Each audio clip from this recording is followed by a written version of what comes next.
Hey everyone, and welcome back to the channel.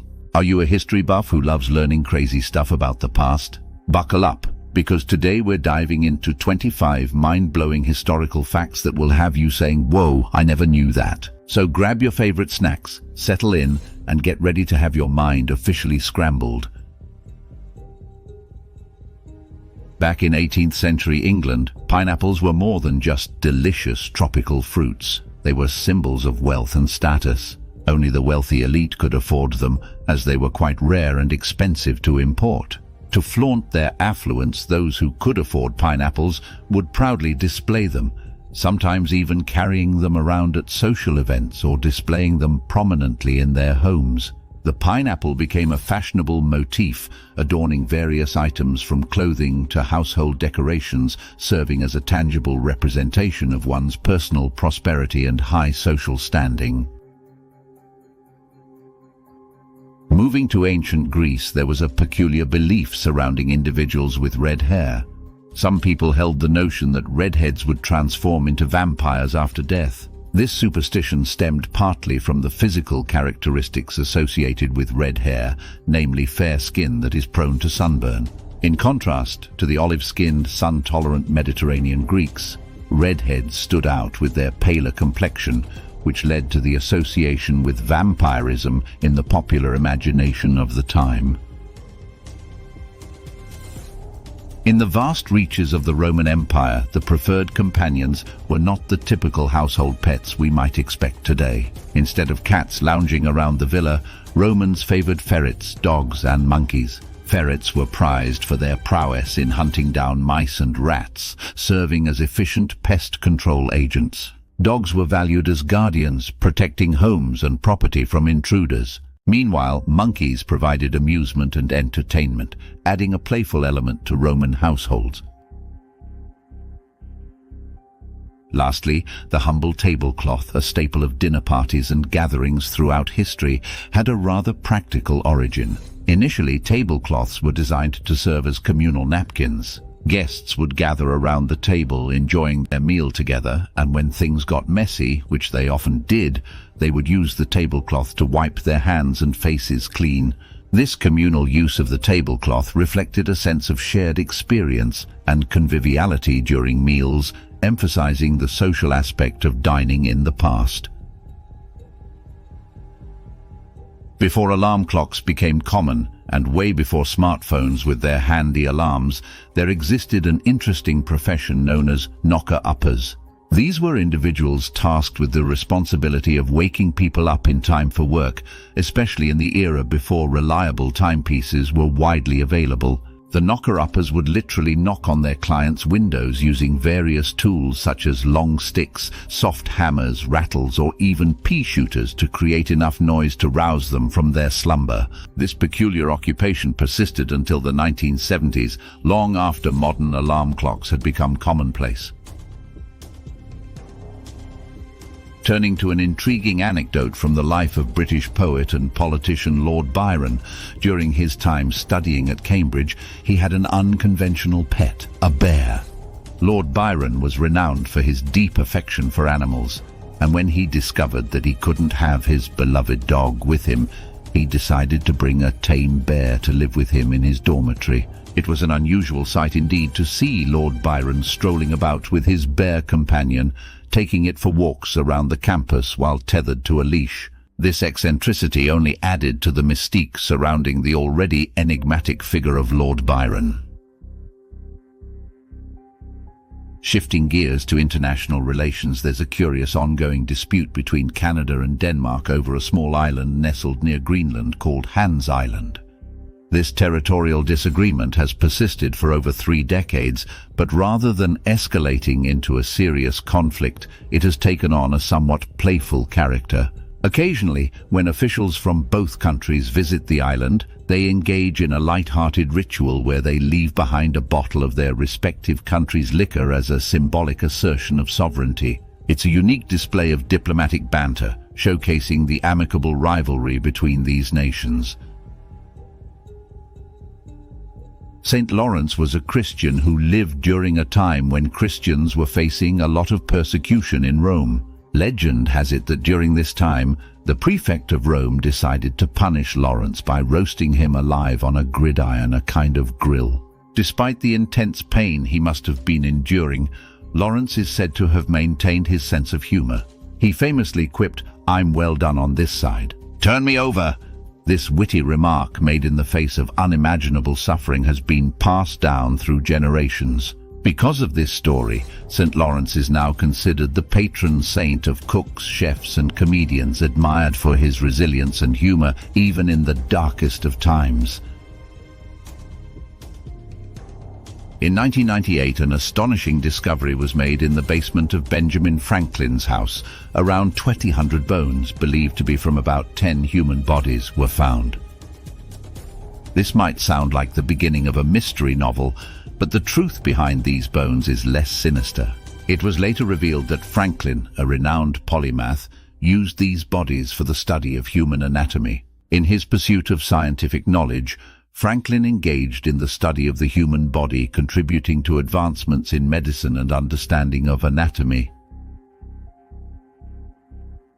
Anna Haining-Swan and Martin Van Buren Bates hold the distinction of being the tallest married couple ever recorded. Anna stood at an impressive 7 feet 11 inches tall, while Martin was 7 feet 9 inches tall.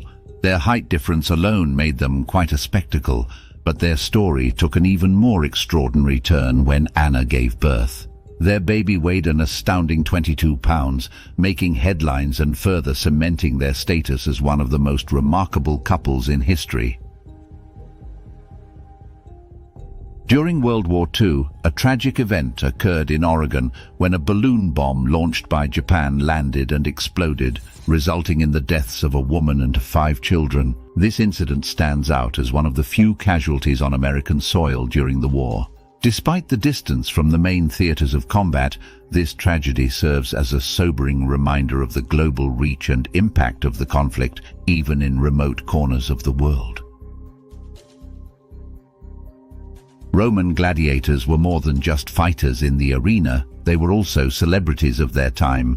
These skilled combatants often gained widespread fame and even endorsement deals, promoting various products of the era. Remarkably, their popularity extended to children who played with clay figurines modeled after their favorite gladiators. Additionally, in a rather bizarre belief, some people thought that the sweat of gladiators possessed special powers, considering it an aphrodisiac. This led to women incorporating gladiator sweat into their skincare routines, believing it would enhance their beauty. Such practices highlight the fascinating blend of entertainment, superstition and commerce in ancient Roman society.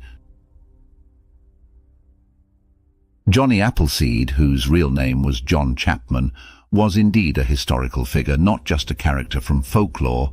He hailed from Leominster, Massachusetts, and is renowned for his role in spreading apple trees across large parts of the United States during the 19th century. Despite his real name, many places, including his hometown, have chosen to honor his legacy using his legendary moniker Johnny Appleseed. For instance, there's a street named after him in Leominster called Johnny Appleseed Lane, which adds a touch of whimsy to the tribute.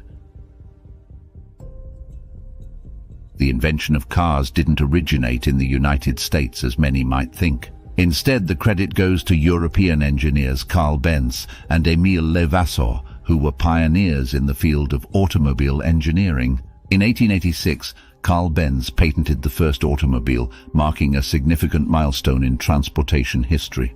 Their innovative work laid the foundation for the modern automotive industry, revolutionizing how people traveled and reshaping societies worldwide. Beyond his illustrious political career, Abraham Lincoln, the 16th President of the United States, had a lesser-known stint as a bartender. In 1833, Lincoln, along with his friend William F. Berry, ventured into the hospitality business by opening a bar called Berry and Lincoln in New Salem, Illinois. However, their partnership didn't last long, primarily due to Berry's struggles with alcoholism.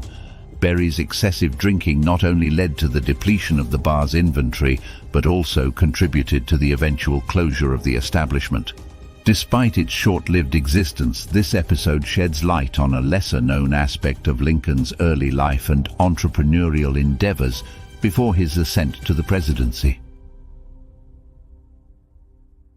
Vladimir Pravik played a crucial role as one of the first firefighters to respond to the Chernobyl nuclear power plant disaster on April 26, 1986, when the plant suffered a catastrophic explosion, releasing dangerous levels of radiation into the environment. Pravik and his fellow firefighters were among the first to arrive at the scene to contain the situation and prevent further damage. However, the radiation levels were so intense that they posed severe health risks to those exposed. Pravik's eye color reportedly changed from brown to blue due to the extreme radiation exposure.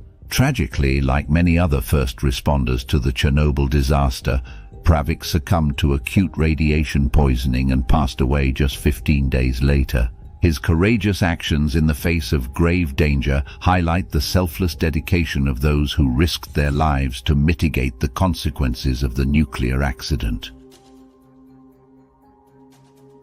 In 1740, a peculiar secret society known as the Order of the Pug was established by Roman Catholics in Bavaria. This clandestine group required new members to undergo a unique initiation ritual, wearing dog collars and scratching at the door to gain entry. The Order of the Pug operated as a paramasonic society, shrouded in mystery and secrecy, with its activities veiled from public scrutiny. Despite its clandestine nature, the order persisted for over a century, reportedly remaining active until around 1902. The eccentric rituals associated with the Order of the Pug offer a glimpse into the esoteric traditions and rituals of secret societies during this period. King Henry VIII of England, known for his eventful reign and tumultuous personal life, had a peculiar group of attendants known as the Grooms of Stool. These individuals were tasked with the intimate duty of assisting the king in his private chamber, particularly in matters related to his personal hygiene. Among their responsibilities was the delicate task of attending to the king's bathroom needs, including wiping his bottom after using the facilities. Despite the seemingly menial nature of their duties, the Grooms of Stool held a position of considerable influence and trust within the royal household. As a testament to their loyalty and service, Henry VIII bestowed knighthood upon all four of his Grooms of Stool, elevating them to a prestigious status within the English nobility. Long before the tragic sinking of the RMS Titanic in 1912, a curious coincidence emerged in the literary world. In 1898, author Morgan Robertson penned a novella titled Futility, which featured a story remarkably similar to the later events surrounding the Titanic disaster. The novella depicted a fictional ocean liner named the Titan, described as the largest and most luxurious ship of its time, which met a tragic fate after striking an iceberg in the North Atlantic. Strikingly, both the Titan in Robertson's story and the real-life Titanic shared numerous similarities, including their immense size and purported unsinkability. Furthermore, both vessels were depicted as lacking an adequate number of lifeboats to accommodate their passengers in the event of an emergency. This uncanny parallel between fiction and reality has led to speculation and fascination, raising questions about the role of coincidence and foresight in shaping historical events.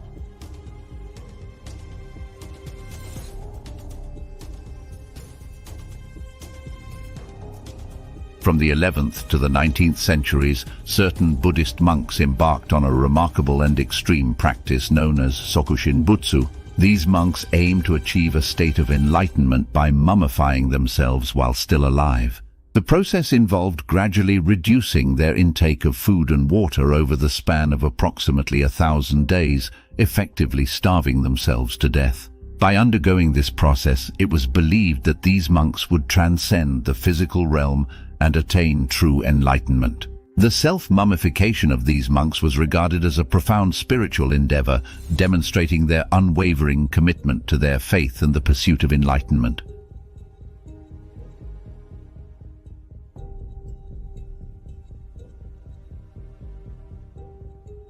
In ancient Rome, the use of stale urine as a mouthwash might seem peculiar by modern standards.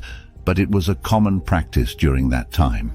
The main active ingredient in urine is ammonia, which possesses strong cleaning properties. Consequently, urine was utilized as a mouthwash for its perceived ability to cleanse and freshen breath. Such was the demand for urine as a mouthwash that individuals involved in its trade were subject to taxation.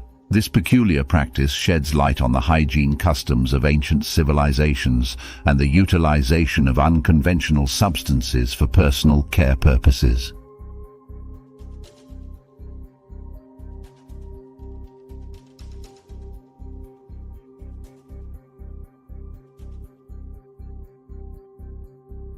During the medieval period, particularly in the 14th century, Europe was ravaged by the devastating bubonic plague, also known as the Black Death, which resulted in the deaths of millions of people. In a peculiar twist of history, Pope Gregory IX made a decree associating cats with devil worship and ordered their extermination. This widespread extermination of cats led to a significant reduction in their population across Europe. Some historians speculate that the decline in the cat population contributed to the proliferation of rats, which served as carriers for the fleas responsible for transmitting the bubonic plague. Thus, the absence of cats may have inadvertently facilitated the spread of the deadly disease, exacerbating the impact of the pandemic.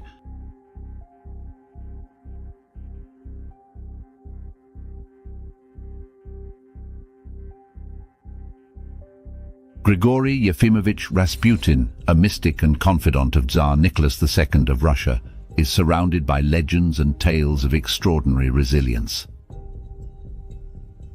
According to accounts, Rasputin survived multiple attempts on his life, including poisoning, gunshot wounds and stabbing, before ultimately meeting his demise through drowning in the Volga River. His purported survival against seemingly insurmountable odds has elevated him to the status of a mystical figure in Russian history, with his life and death shrouded in intrigue and speculation. In a peculiar chapter of academic history, several prestigious universities in the United States, including Yale, Harvard, Vassar, and Brown, embarked on a controversial study between the 1940s and 1970s. As part of this study, incoming freshmen were required to participate in nude photo shoots with the aim of documenting the effects of a condition called rickets on the human body. These photo shoots involved subjects posing naked and, in some cases, having pins inserted into their backs for measurement purposes. Among the participants were individuals who would later become notable figures, including politicians like George W. Bush and Hillary Clinton, as well as acclaimed actress Meryl Streep. However, when news of these photo shoots surfaced and the study came under scrutiny, the archives containing these images were destroyed, and the study was widely condemned for its ethical implications and invasion of privacy. Fox tossing, a sport popular among Europe's elite in the 17th and 18th centuries, involved participants hurling foxes into the air to achieve maximum distance and height.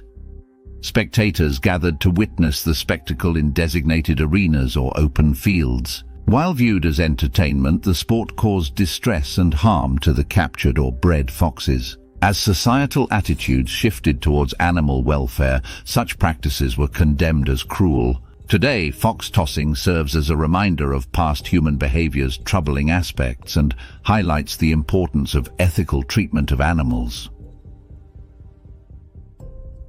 Wow, that was an amazing tour through history, wasn't it? Hopefully you learned a bunch of awesome facts you can share with your friends.